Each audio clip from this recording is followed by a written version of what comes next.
Hi, welcome to this video today, which is on the subject of a power law that works in the Forex markets in terms of profit and loss distribution, in terms of the world's top traders and their strategies. You'll see the law of profit and loss distribution is the same. Now, in terms of power laws, and this one, we'll be going through it in more detail in a moment, and how you can leverage it to your advantage. Most beginners are unaware of this law. If you're unaware of it, you're unlikely to make any money from the Forex markets or significant profits. Now, in terms of the law itself, if I explain it to beginners, most don't believe it. Others are a little bit disheartened by it. If you, however, make this law work, and you can, anyone can, you'll have less risk in terms of your trading. Your profitable trades will be really maximized. You will not get frustrated in periods of drawdown. Now, in terms of the law and how it works, we're going to go through it in more detail. And in terms of this, I've written up some notes on a storyboard which I want to go through. So let's go over and take a look at them right now. Right, just the first of two storyboards. This one I'm going to summarize what power laws are, the law of profit and loss in trading. And then we'll go to another storyboard, look at how to maximize the law and avoid the key errors that most traders are going to make in relation to it. Now, in simple terms, what is the definition of a power law? Well, in mathematics, it's defined as a relationship between two quantities such that one is proportional to the fixed power of the other. They can be seen in the natural world, in solar flares, intensity of earthquakes, brush fire damage, etc. They also exist in the human world. And the best way to describe it simply, I think, is the Pareto principle, which a lot of people here might be familiar with. He was around, Pareto, in 17th century Italy, and he noted in his city that 80% of the land was owned by 20% of the population. He then found this ratio occurred in other cities as well.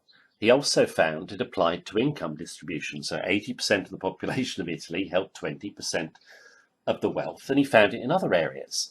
The Pareto principle is very popular today. There's many books on it, and it's frequently taught in business. When I used to be in business sales, I went to a lecture on it where they just rammed home to you that 80% of your profits or sales are going to come from 20% of your client base, which is true.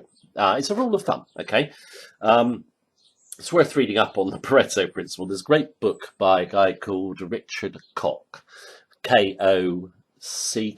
It's the classic book on the Pareto principle. Anyway, in terms of in Forex markets or trading generally, okay, there is a fixed ratio. And Ken Grant, in a study of very successful fund managers, noted it. For every account in our sample, the top 10% of all transactions ranked by profitability accounted for 100% more of the P&L, profit and loss, for the account.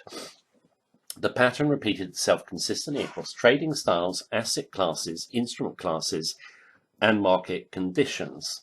So what you've got effectively is 10% trades really giving you your big profits, or the fund managers making their big profits from those 10%. So what about the other 90%? Well, they're going to be minor profits or losses.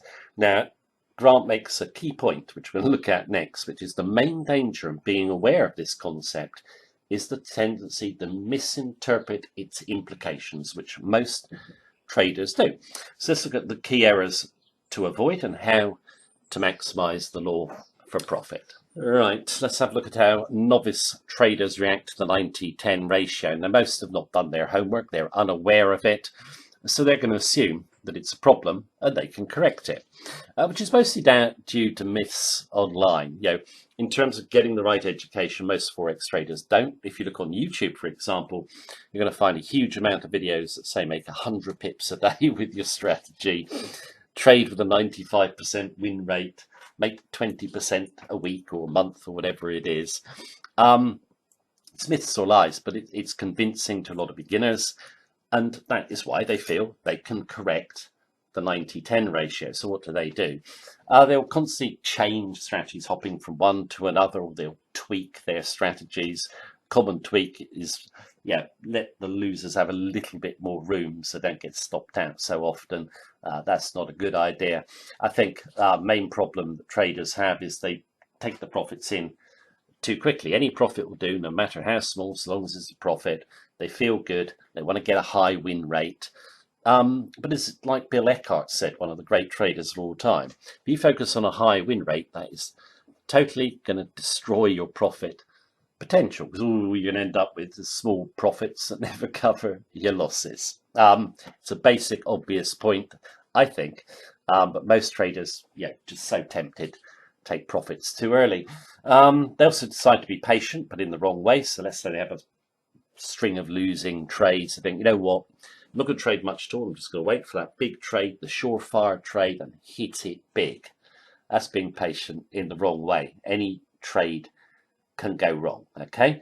Now, pro traders, no, you need the 90% of small losers, small winners that basically are going to cancel themselves out to get the chance of the 10%. You don't want to fight the law. You need to basically go with it. Okay. Now, you should have patience to wait for just good trades. Okay. Because they must fit your strategy rules, and then you can go for the trade. But never think that one trade is better than another. You're trading a sequence. Okay, so any trade can go wrong. You always need to keep that in mind. But in terms of the 90 being needed for the 10, a simple analogy would be with sport. I'm just going to use Babe Ruth, for example. Now, Babe Ruth, he spent 80% of his time getting, I don't know what they call it in baseball, sent off the field because he'd been taken out or whatever.